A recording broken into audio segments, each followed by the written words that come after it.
লিটন দাসকে রানে ফেরাতে মরিয়া ইবাদত হোসেন। তাই তো লিটনের ব্যাটিং অনুশীলনে ইবাদত হয়ে গেলেন কখনো বোলার, কখনো অ্যানালিস্ট, আবার কখনো ব্যাটিং পরামর্শক।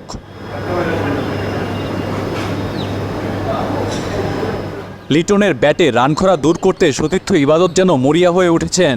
লিটনও এই পেসারের দেওয়া টিপস বুঝে চালিয়ে গেছেন অনুশীলন। নিজে বিশ্বকাপে যেতে না পারলেও যেন লিটনের ব্যাটে রান দেখতে চাই ডানহাতি পেসার ইবাদত। বেশ কিছুদিন থেকে লিটনের ব্যাটে রান নেই। সেই রান খরা থেকে মুক্তি পেতে মিরপুরের সেন্টার উইকেটে লিটনের নিবিড় অনুশীলন। সেই অনুশীলনে অবশ্য পাশে পেয়েছেন সতীর্থ ইবাদত হোসেন চৌধুরীকে। প্রথমে লিটনের নেটে বল হাতেই শুরু করেছেন এই পেসার। দাঁড়িয়ে দাঁড়িয়ে হাত ঘুরিয়েছেন। ইবাদতের দাঁড়িয়ে থেকে করা বলই খেলতে ভুগেছেন লিটন।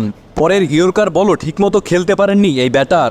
লিটনের এই অবস্থা দেখে সাথে সাথেই এগিয়ে এসেছেন ইবাদত। কাছে এসে বুঝিয়ে দিয়েছেন কিভাবে শটগুলো খেললে পারফেক্ট হতো। লিটনও মনোযোগ দিয়ে দেখিয়ে নিয়েছেন তার করা ভুলগুলো। এরপরে ইবাদত লিটনের নেটের পিছনে দাঁড়িয়ে থেকে দেখেছেন অনুশীলন। শুধু দেখেনি নাই, ভালো শট খেললেই তালি দিয়ে অনুপ্রেরণা জুগিয়েছেন সতীর্থকে। তারপরে যখনই দেখেছেন ভুল তখনই এগিয়ে গিয়ে শুধরে দিয়ে এসেছেন। লিটনের খেলা শটের ধরনে কোথায় ঝামেলা হচ্ছে সেগুলো ফোন দিয়ে ভিডিও করে ধরিয়ে দিয়েছেন ইবাদত হোসেন। যেন এভাবে পুরোদস্তুর অ্যানালিস্টও বনে গেছেন ইবাদত। বিশ্বকাপের জন্য লিটনকে প্রস্তুত করতে সর্বোচ্চ চেষ্টা চালিয়েছেন ইবাদত। নিজে বিশ্বকাপের মতো মঞ্চ মাতাতে না পারলেও সতীর্থ যেন ভালো কিছু করে দেশের জন্য সাফল্য বয়ে আনতে পারে তারই চেষ্টা। লিটনের ব্যাটিং স্ট্যান্স ঠিক করতে এগিয়ে এসেছেন দেশি কোচ খালেদ মাহমুদ সুজন।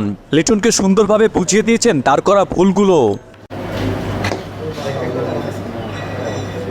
সম্প্রতি পেসারদের বিপক্ষে একদমই নড়বড়ে লিটনের ব্যাট। তাই ইবাদতের দেওয়া পরামর্শগুলো অবশ্যই ভালো কাজে দিবে বিশ্বকাপের মতো মঞ্চে, তা নিঃসন্দেহেই বলা যায়। বিশ্বকাপে লিটনের ব্যাট চওড়া হোক এমনই চাইবে ভক্ত সমর্থকরা। Shahriar Hossain, daily cricket.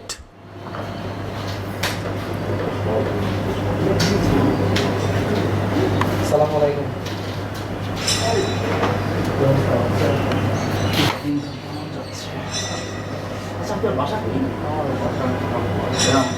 রামপুরা কোন জায়গায়?